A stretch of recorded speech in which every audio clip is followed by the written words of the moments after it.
السلام عليكم ورحمة الله وبركاته. إن الحمد لله نحمده ونستعينه ونستغفره ونعوذ بالله من شرور أنفسنا ومن سيئات أعمالنا. من يهده الله فلا مضل له ومن يضلل فلا هادي له. أشهد أن لا إله إلا الله وحده لا شريك له وأشهد أن محمدا عبده ورسوله. اللهم صل وسلم على نبينا محمد وعلى آله وصحبه أجمعين. أما بعد. Tuan-tuan muslimin muslimat yang dikasihi sekalian,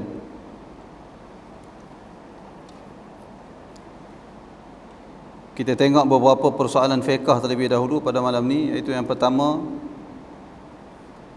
soalan yang bertanya, adakah takbir intiqal ini boleh dilaksanakan hanya ketika kita salat bersendirian dan ketika kita jadi makmum muafiq sahaja? Dia tanya tentang takbir intiqal, iaitu takbir perpindahan.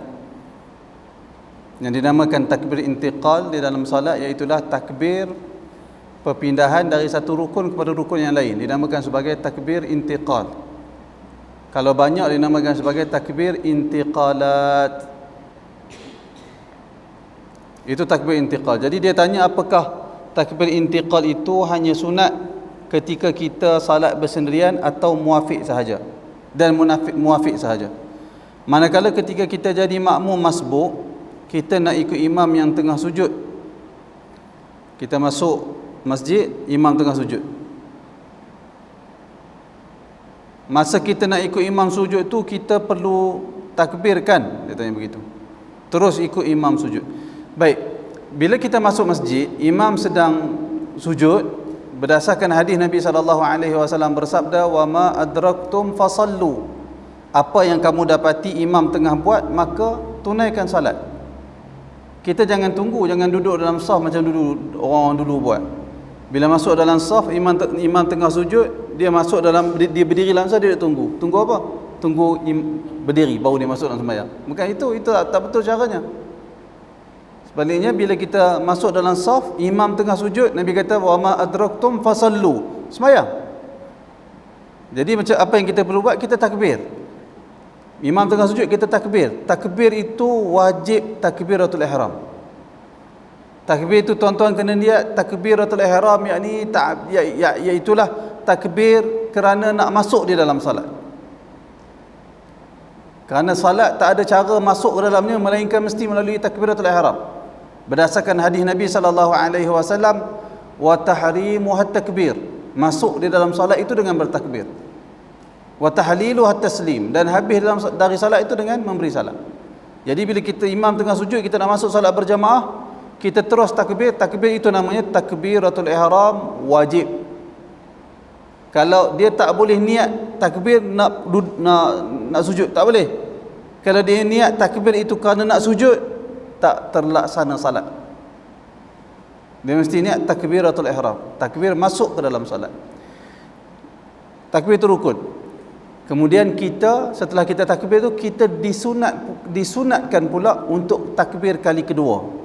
Takbir kali kedua tu nama takbir intiqal, takbir perpindahan. Sebab apa takbir kali kedua? Kerana nak sujud. Apa hukum dia? Sunat.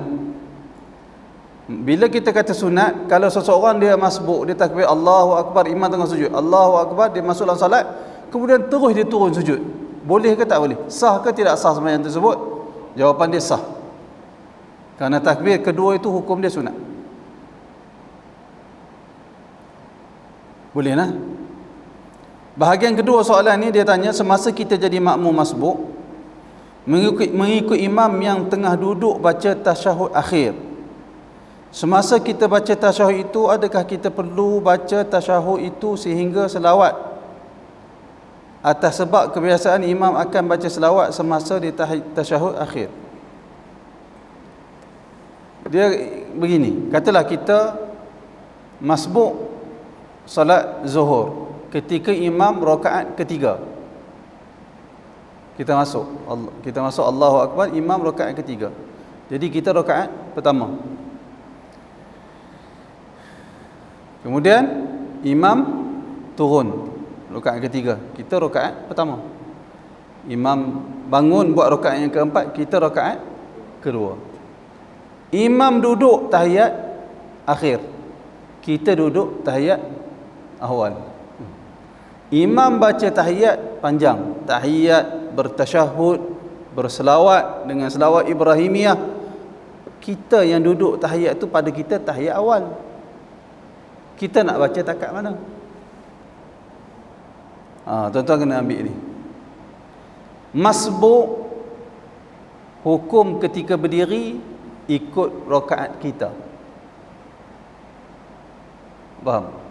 Masbuk ketika perkiraan berdiri adalah perkiraan masbuk, perkiraan salat dia. Tapi ketika duduk, dia kena ikut imam.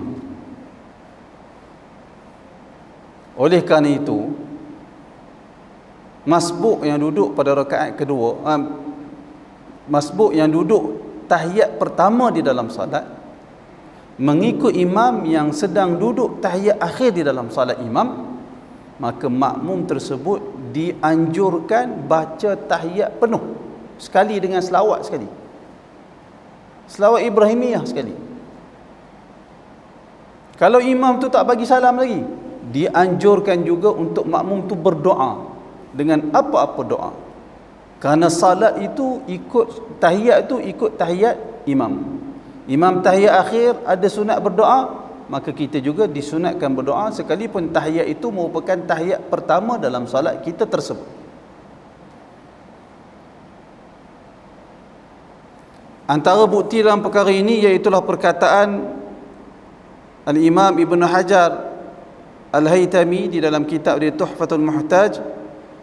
Kata beliau, ammal masbuq idza adraka rak'atain min ar-ruba'iyyati fa innahu yatashahhadu ma'al imam tashahhudahul akhir. Kata dia, adapun seorang masbuk yang mendapat 2 rakaat dari salat 4 rakaat yang ditunaikan oleh imam, dia dapat macam saya sebut tadi lah, maka sesungguhnya makmum tersebut dia bertasyahud bersama dengan imam tasyahud akhir. Makmum tu akan bertasyahud dengan imam, imam tu bertasyahud akhir. Wa huwa awwalun lil ma'mumi, tasyahud bagi makmum yang masbuk itu tasyahud yang pertama, tasyahud awal. Fala yukrahu du'a lahu fi, tidak dimakruhkan makmum yang sedang tahiyat pada tahiyat yang pertama dalam salatnya mengikut imam yang tahiyat yang terakhir, tidak dimakruhkan untuk makmum tersebut berdoa dalam tahiyat tersebut, bal yustahab, bahkan dianjurkan, digalakkan dia berdoa kerana mengikut tahiyat imam. Sama juga kalau kita masuk rakaat yang pertama, imam tahiyat akhir, kita baca tahiyat sampai habis kerana mengikut imam. Imam bagi salam, jangan kita bagi salam pula. Imam bagi salam kali pertama ke kanan, kita kekal duduk sehinggalah imam selesai memberi salam yang kedua, baru kita dituntut untuk bangun menyempurnakan salat yang masih belum sempurna. Boleh? Bukan imam Assalamualaikum warahmatullahi terus bangun. Ada sebahagian orang tu imam tak habis sempurna bagi salam lagi, baru dia terus bangun. Kalau dia sengaja buat macam tu, boleh batal salat dia, kerana dia telah melakukan sesuatu perkara yang mendahului imam. Imam tu tak habis lagi salat, tak habis lagi. Kerana sekurang-kurang lafaz salam ialah Assalamualaikum, baru sempurna. Tapi yang terbaik sekali ialah apabila imam selesai memberi 2 salam, baru kita bangun menyempurnakan salat yang berbaki. Sama juga kalau kita masuk ketika imam, kadang-kadang soalan ni timbul tentang tahiyat. Tapi kalau kita sekarang ni, kalau kita masuk imam tengah sujud tadi kan, kita masuk, kita kena sujud. Waktu sujud tu kita buat apa? Mesti kita baca tasbih. Padahal kedudukan tu bukan sepatutnya kita tak sujud, sepatutnya kita berdiri. Tapi kita baca tasbih kerana apa? Kerana kita mengikut imam. Sama juga imam kalau kita masuk tengah rukuk, maka kita takbir wajib, takbiratul ihram wajib, kemudian sunat takbir kali kedua untuk rukuk. Bila kita rukuk, kita juga disunatkan untuk bertasbih di dalam rukuk kerana mengikut rukuk imam. Wallahu a'lam. Boleh nah? Bab solat ni kadang-kadang rasa macam simple, tapi bila main masalah kita tak tahu apa penyelesaian dia. Ya. Kalau kita masuk rakaat ketiga solat maghrib. Ya.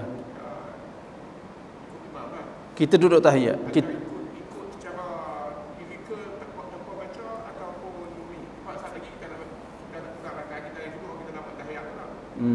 Saat lagi yang habis sekali tahiyat juga jadi tiga tahiyat.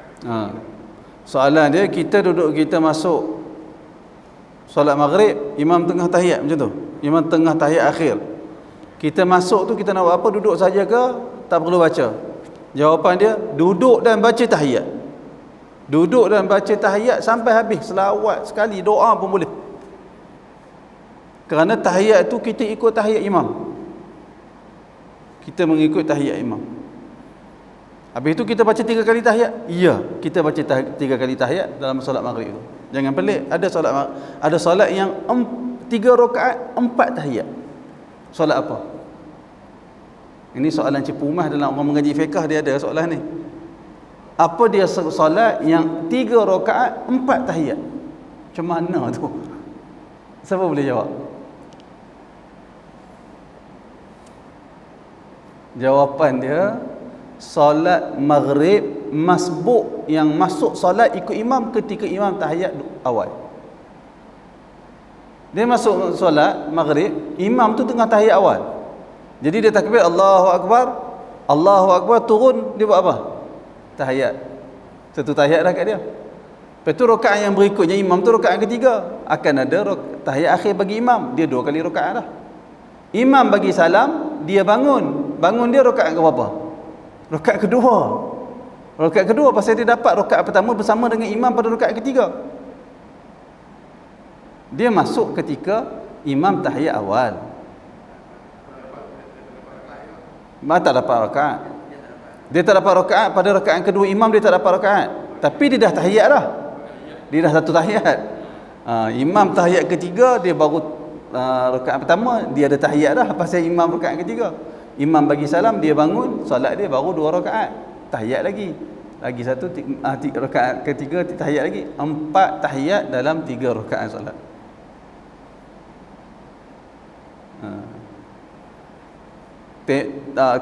Seseorang dikira dapat rakaat bagi masbuk apabila dia dapat rukuk dan tamakninah bersama dengan imam.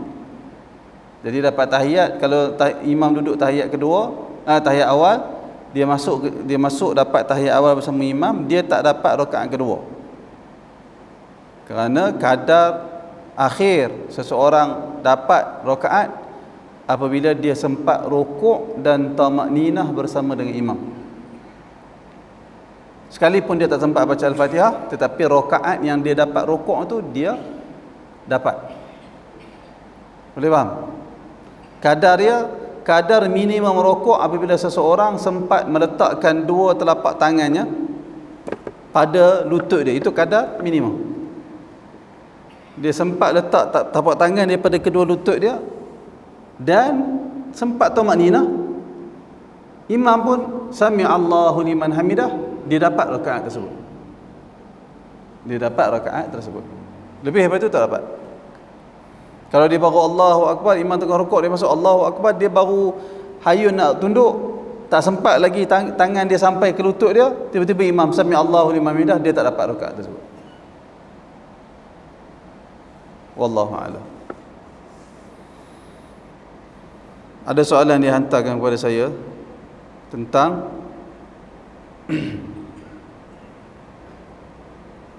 doa makan. Allahumma barik lana fima razaqtana wa qina adzabannar. Doa ni tuan-tuan, pertama sekali doa ni disenaraikan oleh beberapa ulama di dalam kitab mereka, termasuk dalam doa sebelum makan. Dikatakan Nabi SAW bersabda apabila didekatkan makanan kepada seseorang kamu, maka bacalah Allahumma barik lana fima razaqtana wa qina adzabannar. Akan tetapi wallahu taala alam, berdasarkan semakan saya, beberapa para ulama seperti al-Imam Ibn Hajar Al-Asqalani rahimahullah, demikian juga ulama-ulama yang lain, mereka mengatakan doa ini darjat dia daif jiddan, kata Ibn Hajar. Daif jiddan ni bersangatan lemah. Untuk dinisbahkan hadis itu kepada Nabi, bersangatan lemah, tak kuatlah. Bukti-bukti untuk kata hadis ni dari Nabi tak kuat. Jadi dia bukan termasuk doa khusus untuk makan. Tetapi kalau orang nak doa atas keumuman doa sebelum makan, dia tengok rezeki dia, dia tengok makanan dia, lalu dia teringat Allah Ta'ala yang kurniakan semua ni, lalu dia sebut doa ni Allahumma, bukan kerana dia berkeyakinan itu ajaran Nabi, tapi dia doa kerana keumuman anjuran supaya memperbanyakkan doa pada bila-bila masa. Lalu ketika dia nak makan tu, dia tengok nasi, dia tengok lauk yang ada depan dia, dia rasa macam semua ni datang dari Allah. Lalu dia terus lafazkan doa ni, Allahumma barik lana, ya Allah berkatilah kepada kami fima razaqtana, terhadap apa-apa yang kau rezekikan kepada kami, wa qina adzabannar, dan jauhkanlah kami dari azab api neraka. Kalau dia baca kerana itu, tak ada masalah. Boleh, tak ada masalah. Boleh. Tak semestinya khas, betul. Tak semestinya khas untuk makanan. Tak semestinya khas untuk makanan.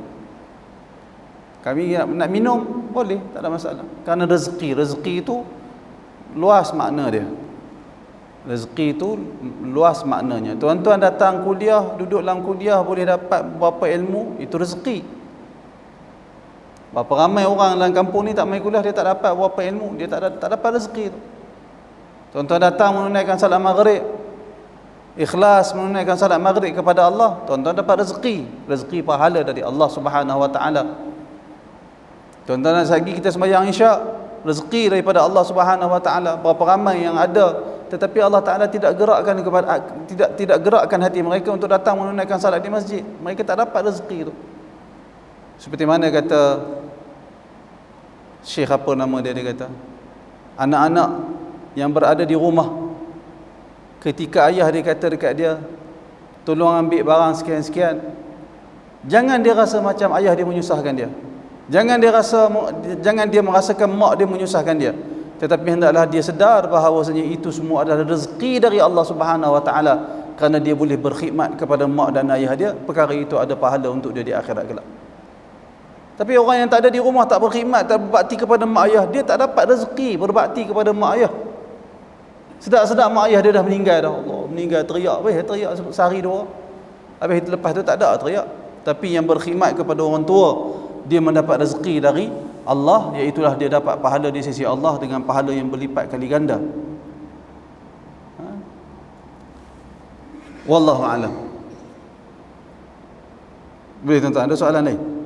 Kalau ada kemusykilan dalam isu yang saya bangkitkan tadi. Tak ada nah? Kita masuk semula Kitabul Iman ke surat 143, edisi Jawi, edisi Ruminya muka surat apa? Jawi 143, yang Ruminya 133. Qala al-mu'allif rahimahullah, kata penulis kitab ni, manusia dahulunya tidak ada, kemudian ia mendapati dirinya ada. Manusia, kita bila kita sedar perkara ni, kita dulu tak ada, kemudian Allah Ta'ala yang menciptakan kita ada. Maka beberapa pengajaran yang boleh kita ambil daripada kesedaran tersebut. Oleh yang demikian, kata dia, pertama, mestilah ada zat yang menciptakan daripada tidak ada kepada ada, kemudian diberinya pula berubah daripada suatu keadaan kepada keadaan yang lain dengan sebab mati. Betul? Dengan sebab mati. Jadi bila kita sedar kita dulu tak ada, tiba-tiba ada. Bukan setakat kita ada, bahkan kita, usia kita ni berperingkat, dia tadarruj, dia naik secara berperingkat-peringkat, daripada lemah menjadi ada kekuatan sedikit, daripada tak dengar, tak tahu apa-apa, lalu dikurniakan pendengaran, penglihatan, dikurniakan hati, dikurniakan akal, sehingga kita dapat berjalan, kita dapat melihat, kita dapat mendengar, kita dapat bertutur, kita dapat berjalan, dan kita dapat memahami bahasa orang lain.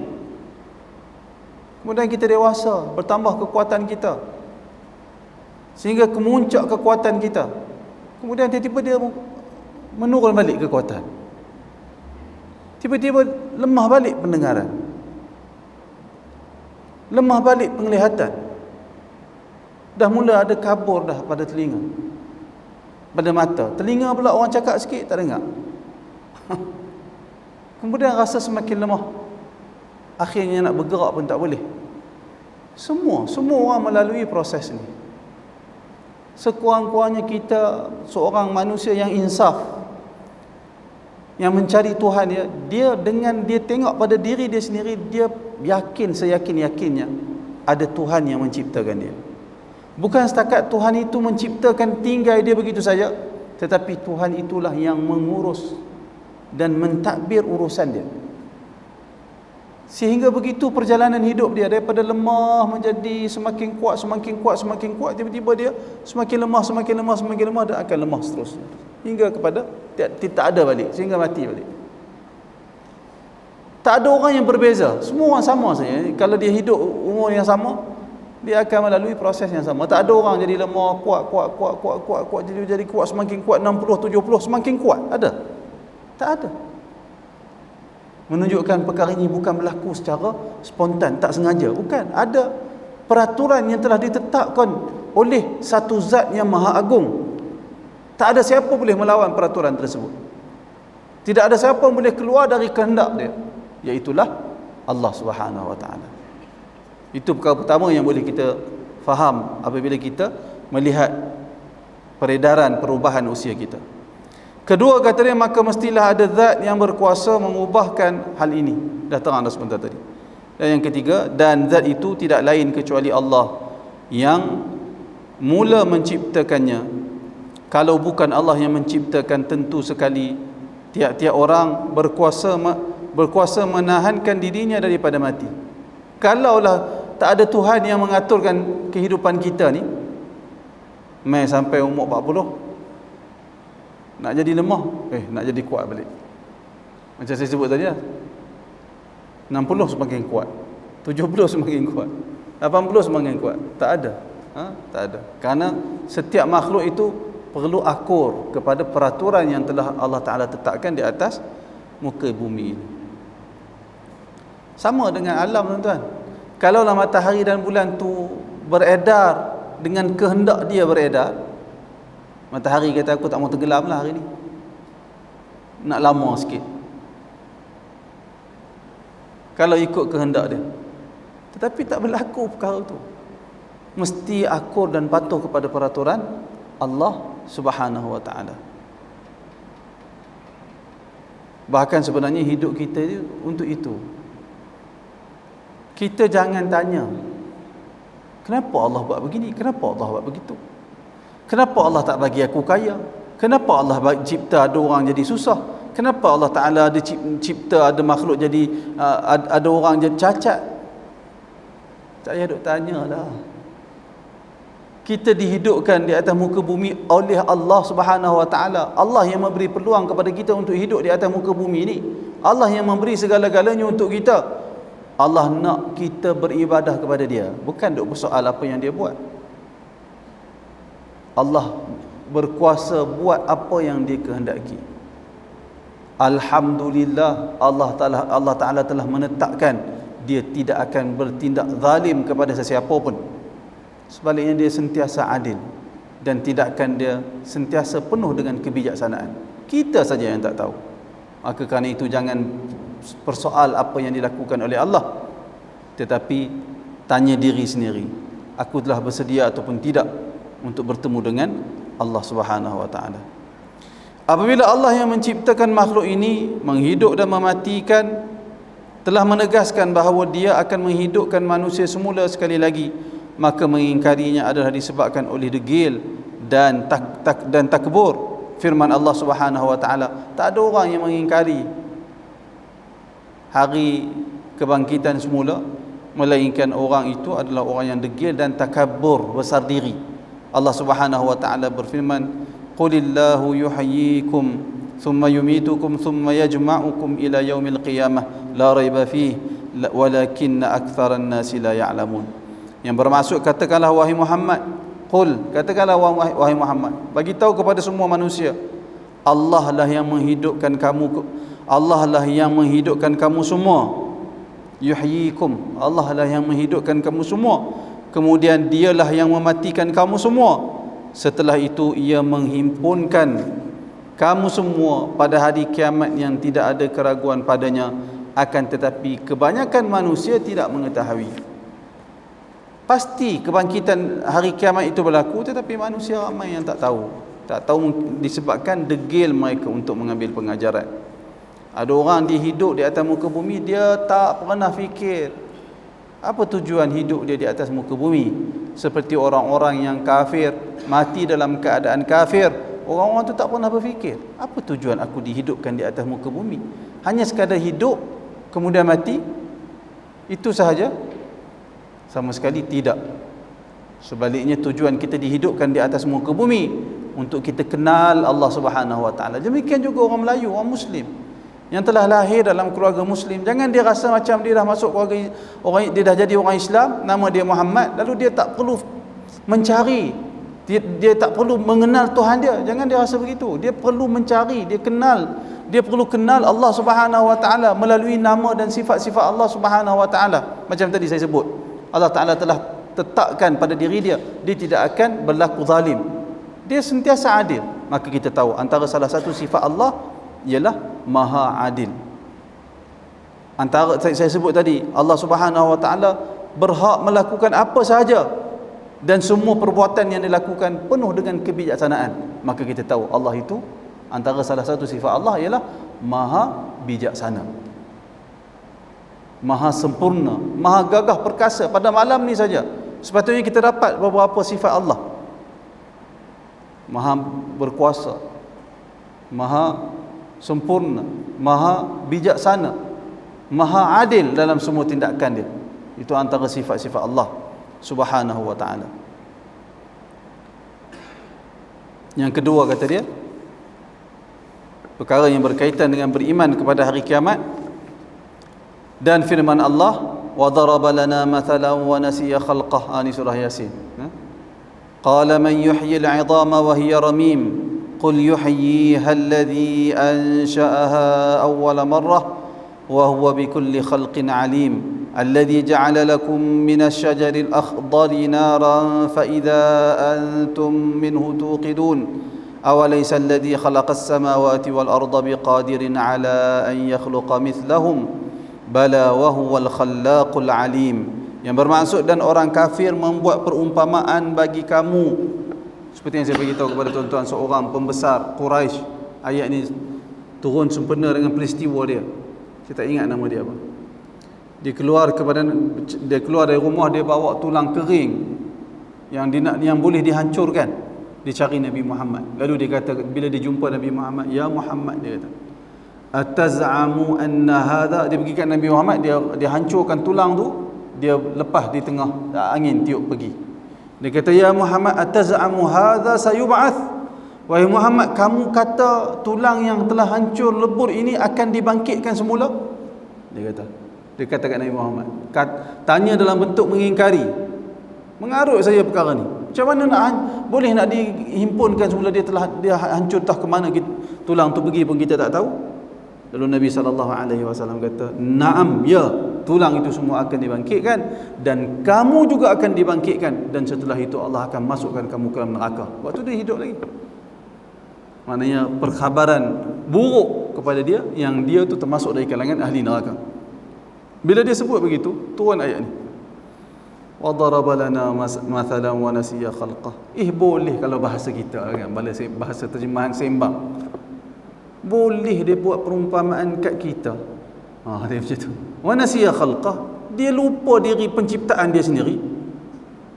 Qala man yuhyi al-'idhama wa hiya ramim. Dia boleh kata, siapa yang boleh menghidupkan semula tulang belulang yang telah hancur lebur?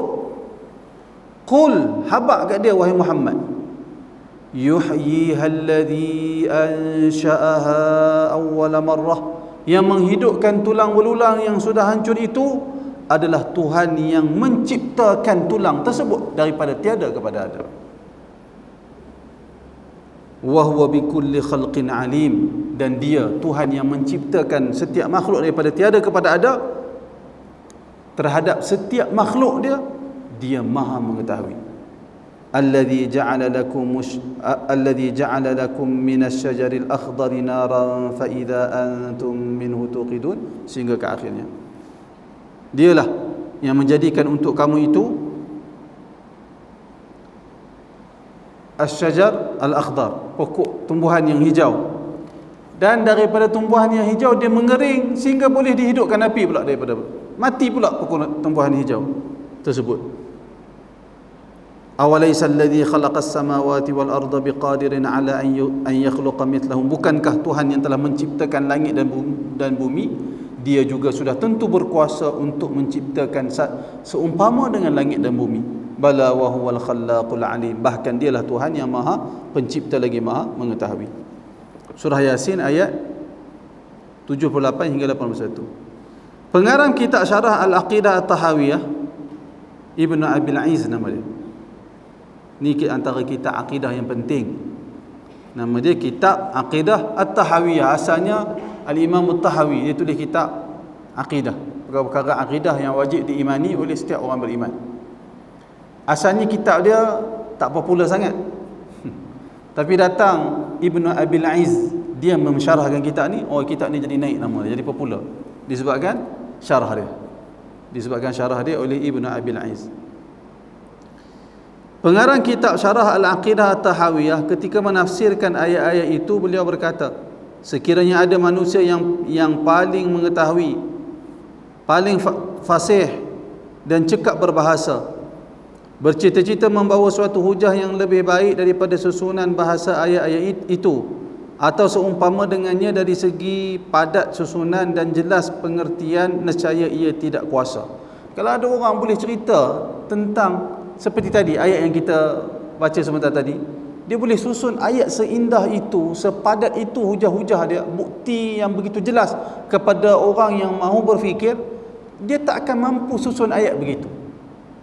Menunjukkan ayat ini susunan dia adalah dari Allah Subhanahu wa taala. Dia wahyu yang diturunkan oleh Allah kepada Nabi Muhammad. Kerana Allah telah memulakan hujah dalam ayat tadi dengan pertanyaan yang dibawa oleh orang yang mengingkarinya, dan pertanyaan itu memerlukan jawapan. Maka ayat wa nasiya khalqah yang bermaksud dan manusia itu lupa akan kejadiannya adalah jawapan bagi pertanyaan itu dan merupakan hujah terhadap mereka dan penghilang kekeliruan. Manakala Allah bertujuan menguatkan dan menetapkannya, Allah berfirman, qul yuhyiha alladhi ansha'aha awwala marrah. Maksudnya, katakanlah wahai Muhammad kepada mereka, ia akan dihimpunkan oleh Tuhan yang menciptakannya kali yang pertama. Macam tadilah saya terangkan kepada tuan-tuan semua. Allah yang menciptakan tulang, setelah tulang itu hancur, Allah Ta'ala yang menciptakan tulang itu daripada tiada kepada ada. Tiba-tiba setelah dia ada, dia hancur. Apakah dia tak mampu menghidupkan semula tulang yang telah hancur? Sama sekali perkara itu lebih mudah bagi Allah Subhanahu wa taala.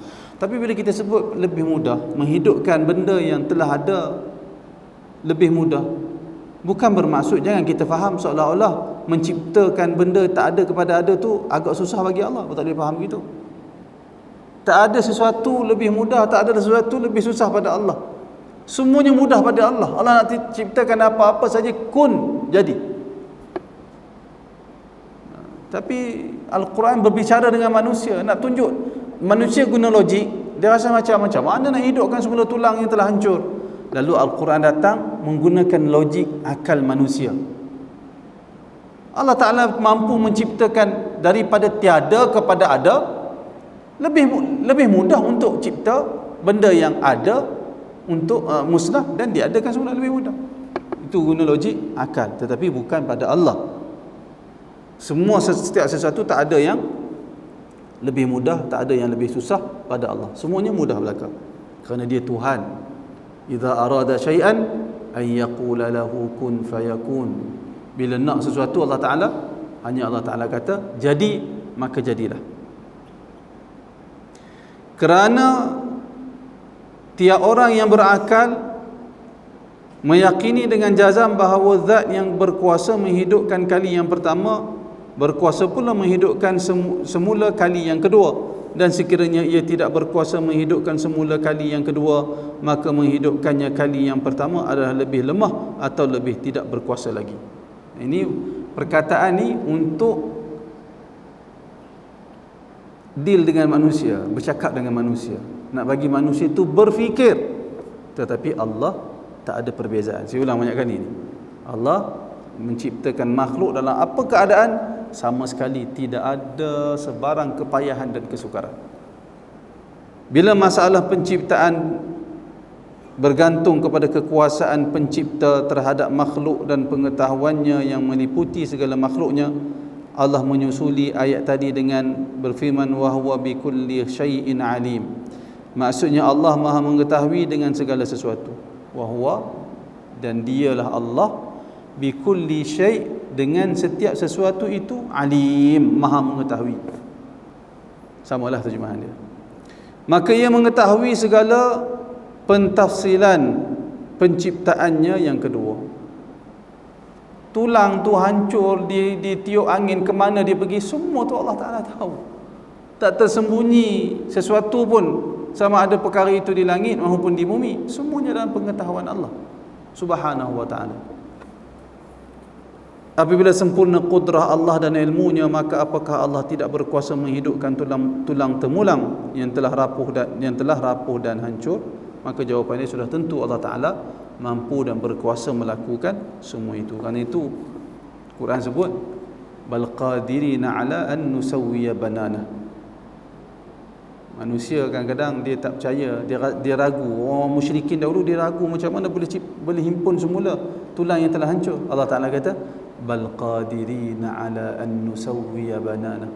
Bahkan Allah Ta'ala tu bukan mampu nak menghidupkan hampa balik, tapi Allah Ta'ala mampu menghimpunkan hujung-hujung jari hampa ni dengan ukiran-ukiran yang ada pada kulit kita yang tak pernah sama setiap orang. Qadirina ala an nusawwiya banana. Banana tu ujung jari. Allah Ta'ala mampu untuk mengembalikan hujung jari kita yang tak pernah sama cop-cop jari ni. Tak pernah ada yang sama. Allah Ta'ala mampu menghimpunkan semua itu dalam keadaan berbeza-beza semuanya. Kan kita buat cop jari kan? Sebab apa cop jari? Sebab jari saya dengan tuan-tuan tak akan sama punya. Tak akan ada orang sama cop jari dia. Semua, bukan satu jari ya, semua jari ni tak akan ada orang yang ukiran jari dia tu sama, tak akan ada. Cuba tuan-tuan bayang bagaimana Allah yang menciptakan. Hebat tak hebat? Tuan-tuan, kalau kita panggil seorang pelukis, bagi duduk dalam bilik, satu bilik, jangan tengok siapa-siapa, suruh dia lukis muka orang 10 orang, dia boleh lukis? Bolehlah lukis, tapi muka sama je, tak akan lari punya rupa. Tapi Allah Ta'ala mencipta manusia dengan wajah yang berbeza-beza, tapi sama semua, ada 2 mata, 1 hidung, 1 mulut, 2 telinga, tapi wajah yang berbeza-beza. Di situ saja kita tak dapat capai bagaimana luasnya ilmu dan kehebatan Allah Subhanahu wa ta'ala. Hebat. Apabila sempurnanya kudrah Allah dan dah baca ni, kemudian Allah menguatkan lagi dengan dalil yang terang yang merupakan jawapan bagi pertanyaan orang yang mengingkari kebangkitan, yang mengatakan tulang temulang apabila telah hancur berubah menjadi suatu madah yang beku dan kering, sedang benda yang hidup mestilah mengandungi madah yang panas dan basah. Tulang yang telah hancur kering itu biasanya tak hidup dah, mati dah. Allah Ta'ala jawab perkara itu dengan Allah Ta'ala berfirman alladhi ja'ala lakum minas syajaril akhdari nara fa idza antum minhu tuqidun. Maksudnya Allah yang menjadikan untukmu api daripada kayu yang hijau, maksudnya dari kayu hijau kering jadi api, maka tiba-tiba kamu nyalakan api daripada kayu itu sehingga kayu yang basah menjadi kering, boleh dinyalakan kayu, boleh dihidupkan api semula. Allah menjelaskan bahawa dialah yang mengeluarkan api atau unsur yang paling panas dan kering daripada kayu yang hijau yang penuh dengan unsur apa tu? Unsur baku, unsur beku dan basah. Maka Tuhan yang dapat mengeluarkan daripada suatu perkara akan suatu unsur lain yang menyalahinya, dialah juga yang menundukkan semua madah dan unsur-unsur makhluk, dan unsur-unsur itu tidak pula menyalahi tabiat alam yang Allah ciptakan. Maka Allah lah yang meluluskan hal kebangkitan dan kehidupan semula orang-orang mengingkarinya.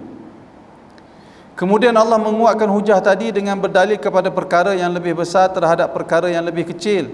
Kerana setiap orang yang berakal telah mengetahui bahawa sesiapa yang berkuasa melakukan sesuatu yang besar terhadap yang kecil dan ringan adalah lebih berkuasa. Mana-mana zat yang dapat melakukan perkara yang besar, maka sudah tentu perkara yang lebih kecil dan ringan dia lebih berkuasa melakukan. Sesiapa yang berkuasa memikul seberat 100 kilo, maka memikul barang yang seberat 1 kilo adalah lebih senang. Oleh yang demikian firman Allah Ta'ala, awalaysa alladhi khalaqas samawati wal arda biqadirin ala an yakhluqa mithlahum. Maksudnya, dan tidakkah Tuhan yang menciptakan langit dan bumi itu berkuasa menciptakan yang serupa dengan itu? Sudah tentu berkuasa. Tuhan yang menciptakan langit dan bumi yang tersergam dengan kebesaran, keluasan dan kecanggihan lebih berkuasa menghidupkan kembali tulang temulang manusia yang telah rapuh dan hancur. Yang ketiga, ini semua bukti-bukti yang didatangkan akan keberadaan hari kiamat. Yang ketiga, kata dia, Allah Ta'ala berfirman, ya ayyuhan nasu in kuntum fi raibin minal ba'thi fa inna khalaqnakum min turab thumma min nutfatin thumma min 'alaqatin thumma min mudghatin mukhallaqatin wa ghairi mukhallaqatin linubayyana lakum wa nuqirru fil arhami ma nasha'u ila ajalin musamma thumma nukhrijukum tiflan thumma litablughu ashuddakum wa minkum man yutawaffa wa minkum man yuraddu ila arzalil umri likay la ya'lama min ba'di ilmin shay'a wa tara al-arda hamidatan fa idza anzalna 'alayha al-ma' اهتزت وربت وأنبتت من كل زوج بهيج ذلك بأن الله هو الحق وأنه يحيي الموتى وأنه على كل شيء قدير وأن الساعة آتية لا ريب فيها وأن الله يبعث من في القبور. Kita berhenti seketika untuk azan.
Maksudnya, wahai manusia,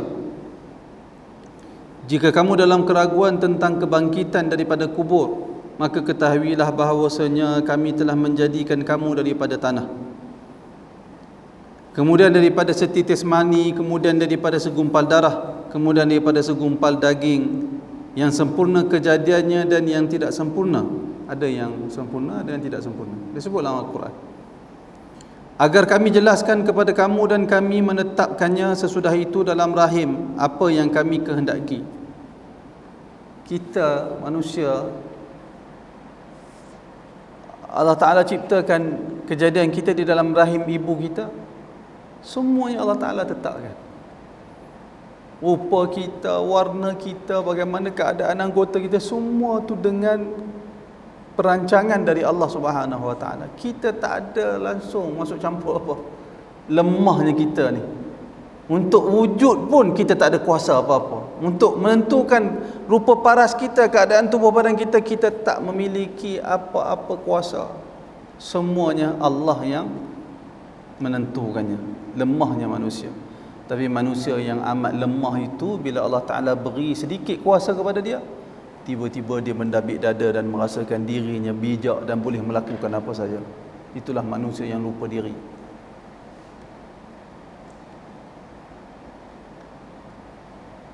Agar jelas kepada kamu dan kami menetapkan sesudah itu dalam rahim apa yang kami kehendaki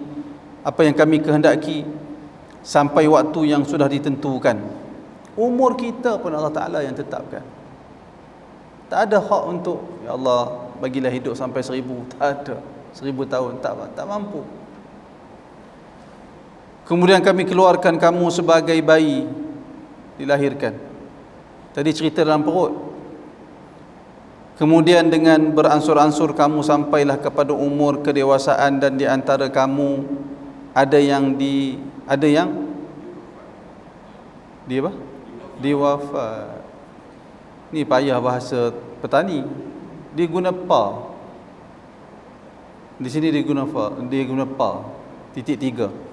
Apa dupat apa? Kalau kita nak baca itu, kita kamu dan ada yang diwafatkan, ada pula di antara kamu yang dipanjangkan umurnya sampai pegun. Betul? Pegun Arzalil umur ni dia terjemah pegun. Arzalil umur ni sampai nyanyuk.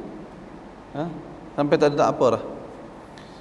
Sampai pegun hingga ia tidak mengetahui lagi sesuatu pun yang dahulu telah diketahuinya. Dulu tahu, tiba-tiba sampai umur nyanyuk tak tahu. Kerana itu tuan-tuan, jangan lupa doa. Allah doa supaya Allah Ta'ala tak panjangkan usia kita sampai kita su'il umur buruk. Doa tu Nabi baca pada waktu pagi dan petang. Asbahana wa asbahal mulku lillah walhamdulillah la ilaha illallah wahdahu la syarika lahul mulku wa lahul hamdu wa huwa ala kulli syai'in qadir. Allahumma inni as'aluka khaira ma fi hadzal yaumi wa khaira ma ba'dah wa a'udzu bika min syarri ma fi hadzal yaumi wa syarri ma ba'dah. Allahumma inni a'udzu bika minal kasali wa su'il kibar. Ya Allah, aku berlindung kepadamu. Allahumma inni a'udzu bika minal kasali. Ya Allah, aku berlindung kepadamu dari kemalasan, wa su'il kibar, dan aku berlindung kepadamu dari keburukan hari tua. Kalau tuan-tuan rajin ingatkan saya, minggu depan kita print doa tu. Kalau rajin ingatkanlah. Lupa. Pasal banyak kuliah, lupa lagi. Lagi print. Masjid mana satu nak pergi, lupa. Kalau ingatlah. Tak maulah kan, kita dah tua. Kalau kita tengok orang tua kadang-kadang hidup buat apa. Dan kamu lihat bumi ini kering, kemudian kami turunkan air ke atasnya, hiduplah bumi itu dan suburlah dan menumbuhkan berbagai-bagai macam tumbuhan yang indah. Sesungguhnya hari kiamat itu mestilah datang, tidak ada keraguan padanya, dan bahawasanya Allah membangkitkan semua orang dalam kubur. Surah Al-Hajj ayat 5 sehingga 7. Ayat ini mengandungi dalil, wallahu taala alam. Insya-Allah kita sambung huraian ni pada kuliah minggu hadapan insya-Allah. Tuan-tuan ada soalan nak tanya?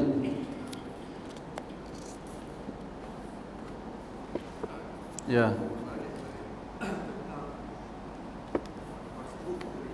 Soalan tentang masbuk.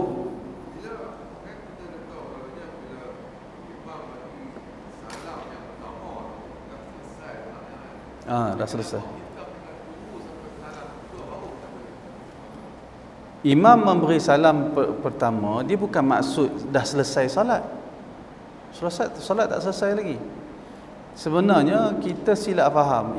Salam pertama itu adalah salam yang rukun. Tapi solat tak selesai lagi. Salam kedua itu sunat.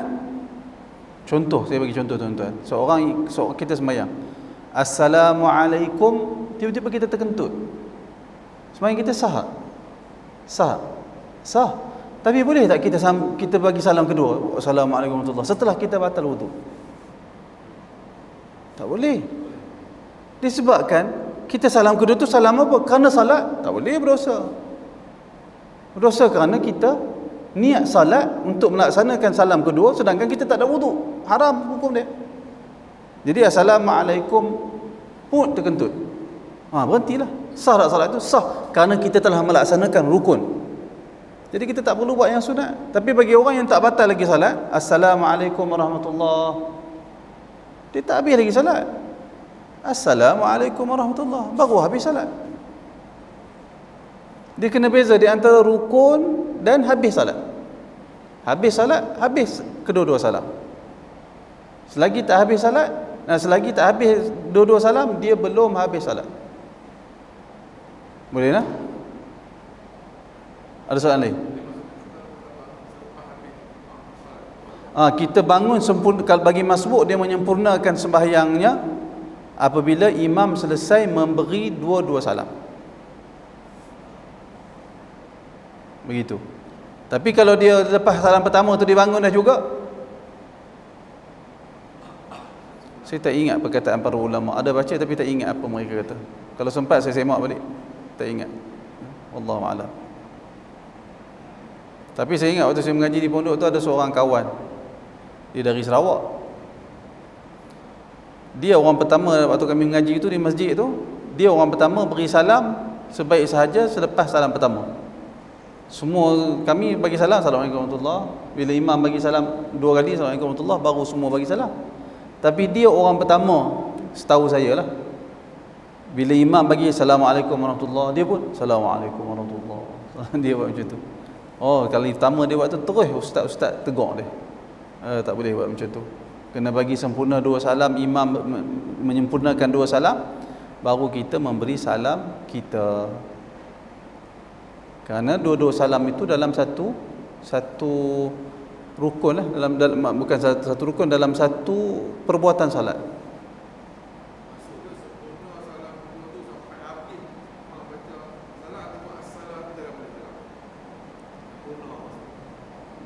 Sempurna boleh apa tu? Boleh bangun lah.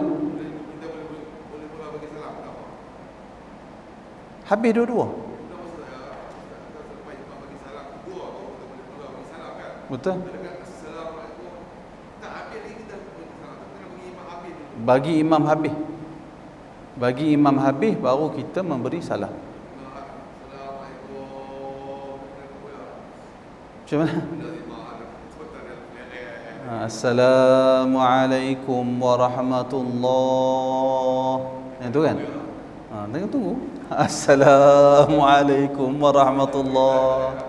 Tak apa. Tapi kalau ikut sunnahnya, salam tu dia tak begitu. Salam solat tu Assalamualaikum warahmatullahi, Assalamualaikum warahmatullahi, dia tidak tamdid, dia tidak Assalamualaikum, dia tidak panjang melanjut, itu tidak. Wallahu a'lam. Ada soalan lain?